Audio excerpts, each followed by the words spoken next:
ময়মনসিংহ জেলা থেকে মোহাম্মদ মাসুদ আলম ভূঁইয়ার তথ্যচিত্রে দেখুন বিস্তারিত।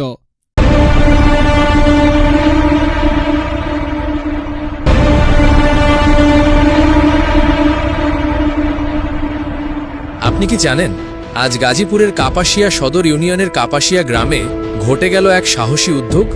মাদক নির্মূল কমিটির আহ্বানে স্থানীয় মানুষজন একত্রিত হয়ে মানববন্ধনে অংশ নেন। কাপাসিয়া বাসস্ট্যান্ডের বঙ্গতাজ তাজউদ্দিন আহমেদ চত্বরে তারা তীব্র বক্তব্য তুলে ধরেন, মাদকের বিরুদ্ধে কঠোর অবস্থানের প্রতিশ্রুতি দেন। মানববন্ধন শেষে অংশগ্রহণকারীরা প্রধান সড়কে মিছিল করে সচেতনতা ছড়িয়ে দেন।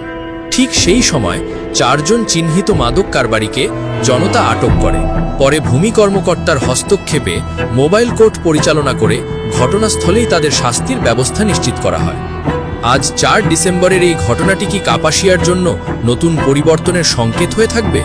মাদক মুক্ত সমাজ গড়তে এমন উদ্যোগ কি আরও গ্রামে ছড়িয়ে পড়া উচিত? আর আপনি এই ঘটনার সাক্ষী হলে কি করতেন? কমেন্ট করে কিন্তু জানাতে পারেন।